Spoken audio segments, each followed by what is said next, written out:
Hello दोस्तों, मैं हूं सीए सचिन किशोर। स्वागत करता हूं आपका मेरे यूट्यूब चैनल में। इस वीडियो में हम देखने वाले हैं अमागी लैब्स आईपीओ के बारे में, जो 1788.62 करोड़ का आईपीओ रहने वाला है। इस वीडियो के एंड तक आपको क्लियर हो जाएगा कि आपको इसमें अप्लाई करना चाहिए या फिर नहीं अप्लाई करना चाहिए, कितना लिस्टिंग गेन मिलने वाला है एंड और भी अदर डिटेल्स। तो आइए स्टार्ट करते हैं। Starting with the basic details. IPO open हो रहा है 13 जैन को एंड क्लोज होगा 16 जनवरी को। एंड इसकी जो टेंटेटिव लिस्टिंग रहने वाली है वो 21 ऑफ जैन को होने वाली है। टोटल इशू साइज इनका 1788.62 सीआर का रहने वाला है, जिसमें से 816 करोड़ तो फ्रेश इशू होगा and balance 973 CR offer for sale होने वाला है। अगर ऑफर फॉर सेल आपको नहीं पता है तो मैं बता दूं, इसमें जो एग्जिस्टिंग शेयर होल्डर्स है वो अपने शेयर सेल आउट करके एग्जिट ले रहे हैं। इसका लॉट साइज 41 शेयर्स का होने वाला है एंड प्राइस बैंड 343 टू 361 का होने वाला है। अगर आप अप्लाई करने की सोच रहे हैं या फिर हमें इसमें अप्लाई करना हुआ तो हम अपर प्राइस बैंड पे ही अप्लाई करेंगे। कि इसमें क्या कोटा रहने वाला है। क्यूआईबी के लिए इन्होंने 75% रिजर्व किया है, वही रिटेल में 10% है एंड एचएनआई के लिए 15% इन्होंने रिजर्व कर रखा है। एंड रिटेल कोटा के लिए आपका जो मिनिमम अमाउंट ब्लॉक होने वाला है एक लॉट के लिए वो 14,801 रुपए का रहने वाला है। एंड सिमिलरली एचएनआई के लिए आपका मिनिमम 2,07,214 एंड बिग एचएनआई में 10,06,468 रुपीज ब्लॉक होने वाला है। यूजर्स ऑफ फंड्स की बात करें तो ये 550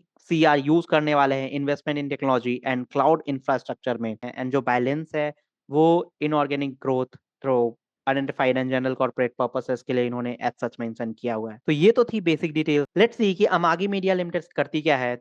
कंपनी फाउंड हुई थी 2008 में। बेंगलोर की ये कंपनी है। इनका यूनिक सेलिंग प्रोडक्ट्स है, लाइक जो एंड टू एंड सास सॉफ्टवेयर प्रोवाइड करते हैं। बिजनेस मॉडल अगर आप इसका समझो तो ये क्लाउड बेस्ड सैस कंपनी है जो मीडिया कंपनीज को हेल्प करती है कंटेंट क्रिएट करने से लेकर डिस्ट्रीब्यूशन एंड मोनेटाइजेशन तक। सिंपल एग्जांपल में सपोज एक टीवी चैनल ओनर हो। अब आपको एक्सपेंसिव ब्रॉडकास्ट इक्विपमेंट चाहिए, सैटेलाइट इंफ्रास्ट्रक्चर चाहिए, सेपरेट एड इंसर्शन सिस्टम चाहिए, फिर मल्टीपल सॉफ्टवेयर टूल्स चाहिए, बट अमागी एक ही प्लेटफॉर्म पे ये सब कुछ आपको प्रोवाइड करती है, दैट इज क्लाउड पे। इनका 3 कोर बिजनेस डिवीजन है। क्लाउड मोनेटाइजेशन, जिसमें ये ट्रेडिशनल ब्रॉडकास्ट इंफ्रास्ट्रक्चर को क्लाउड पे माइग्रेट करती है and Amagi cloud port cloud based TV channels play out करती है। स्ट्रीमिंग जैसे फास्ट चैनल्स हो गया, free ad support system create करना और मैनेज करती है। Platforms like Samsung TV plus हो गया, रोकू, प्लूटो टीवी एक्सेट्रा, इन सब पे करती है। And free monetization and market place पे लाइक अमागी थंडरस्टॉर्म करके जो इनका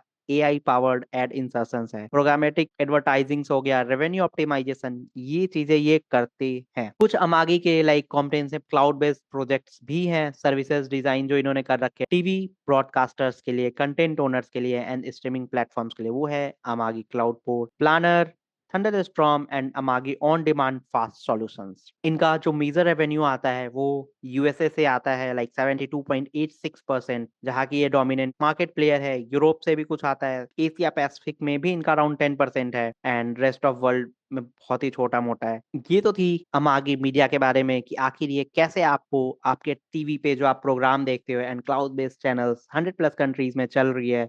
that's all about Amagi media. अब इनके फाइनेंशियल्स पे अगर एक नजर मारे, इनकम अगर हम देखते हैं 2023 में 724.72 सीआर था, 2024 में 942.24 सीआर हो गया। वही अगर 2025 में आप देखते हो तो 1223.31 सीआर का हो चुका है एंड इस क्वार्टर में 733.93 हो चुका है। 31 मार्च 2026 तक अगर सेम रन रेट से भी अगर इन्होंने सेल्स किया तो इनका total income somewhere around 1400 crore का हो जाएगा, जो आप अगर 31 मार्च 2023 से कंपेयर करोगे तो ऑलमोस्ट डबल हो गया। बट प्रॉफिट पे अगर आप देखोगे तो प्रॉफिट इनका लॉस में था 2023 में, 2025 में भी लास्ट फाइनेंशियल ईयर तक ये लॉस ही थी। बेयरली दिस क्वार्टर में ही जस्ट आईपीओ के पहले वाले क्वार्टर में ये प्रॉफिट आई है। तो आई डोंट नो कि ये कितना इस प्रॉफिट को सस्टेन कर पाएंगे। This is interesting point to see. EBITDA अगर कंपनी का आप देखते हो तो वो भी माइनस में ही चल रहा था, 2025 में पॉजिटिव था, 30 सितंबर 2025 में तो अराउंड 58 पे चला गया है। That seems interesting. Reserve and surplus आप देखोगे तो कंपनी का नेगेटिव में चल रहा है एक्सेप्ट 2025 एंड कंपनी पे कोई बोरोइंग्स नहीं है। That's a very good part. तो आई थिंक कि इन्होंने बोरोइंग्स लेने की जगह, क्योंकि कंपनी ऑलरेडी लॉस मेकिंग है, तो ये लोन पे का इंटरेस्ट पे करने में और ज्यादा इनका लॉसेस इंक्रीज होता था। That's why company I think come up with the IPO,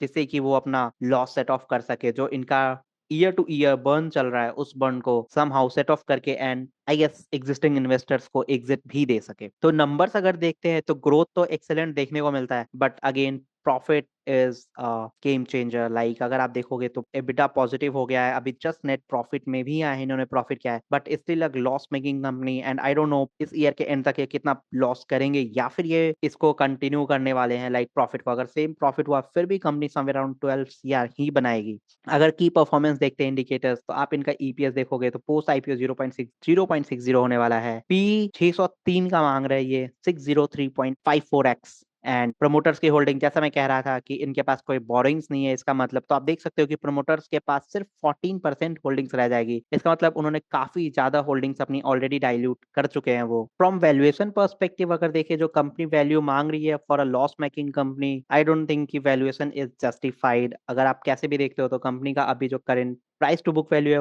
14.10x है 31 मार्च 2025 तक, एंड 30 सितंबर के तक देखते हो तो 8.61x इनका चल रहा है। तो आई थिंक कि यहाँ पे ये जो वैल्यूएशन है इनका जस्टिफाइड नहीं है, काफी हाई वैल्यूएशन है। अगर हम इनका 361 रुपीज पे, जो इनका अपर प्राइस बैंड है 361 रुपीज पे लेके चलते हैं, तो अपर प्राइस बैंड पे जो इनका वैल्यूएशन आएगा वो काफी ज्यादा एक्सपेंसिव साइड पे होगा। एंड आई डोंट थिंक कि इतना वैल्यूएशन ये डिजर्व करते हैं। ऑल्दो अमागी का यूनिक पोजिशनिंग है, इंडिया का first cloud based media SaaS IPO है, but still the valuation is not good. Like consistent profitable नहीं है, क्लाउड कमिटमेंट काफी ज्यादा है, forex hedging I don't know है क्या कैसे चल रहा है। तो price band is not justified from my side. I think अगर ये प्राइस बैंड 280 से 300 के आसपास होता तो ये जस्टिफाइड हो सकता था, but this is too much still from my point of view. But I don't no, company वालों ने कुछ तो सोचा ही होगा। फ्लेक्स की अगर बात करते हैं तो first thing, the contractual cloud commitment है ये काफी ज्यादा है, लाइक 2330 करोड़ के आसपास का इनका है नेक्स्ट 6 ईयर्स में। उसके बाद ज्योग्राफिक कंसंट्रेशन रिस्क तो है, 90% इनका रेवेन्यू यूएस एंड यूरोप से ही आता है। Forex hedging again a huge risk, अगर फॉरेक्स में आप प्रॉपरली हेज करके नहीं चल रहे हो तो वहां पे आपको सीइंग कि अभी इतने ज्यादा अप एंड डाउन हो रहे हैं तो वहां पे आपको मैसिव रिस्क देखने को मिल सकता है एंड लॉस भी हो सकता है।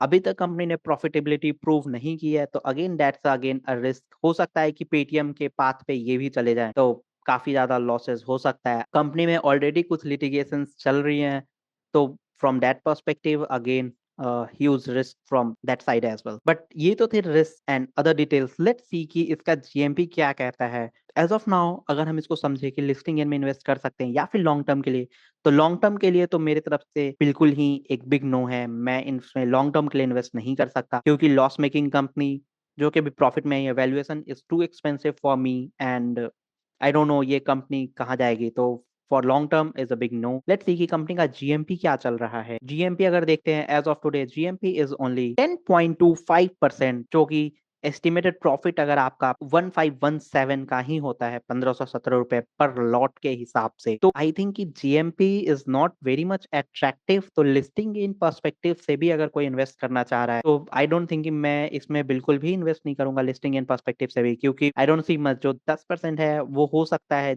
गिवन द मार्केट सिचुएशन वो जीरो पे भी आ जाए। तो इसकी लिस्टिंग जो मैं एक्सपेक्ट कर रहा हूँ वो अराउंड 5% के आसपास ही मार्केट में लिस्ट होगी, उससे ज्यादा ये प्रॉफिट नहीं देगी। उससे ज्यादा इसमें लिस्टिंग इनके लिए अप्लाई करने में भी रिस्क है। तो क्या इस आईबीओ में अप्लाई करना चाहिए? जो final verdict is no. Listing gain के लिए भी नहीं, शॉर्ट टर्म के लिए भी मेरी तरफ से तो नहीं है, मैं नहीं अप्लाई करूंगा। तो ये थी दोस्तों अमागी मीडिया लैब आईपीओ के बारे में डिटेल्ड एनालिसिस। होप आपको वीडियो पसंद आया। कमेंट सेक्शन में आप जरूर बताना क्या आप इसमें अप्लाई कर रहे हो या फिर आप इसमें नहीं अप्लाई कर रहे हो या इसको अवॉइड करने वाले हो। Thanks for watching guys, bye bye, happy investing.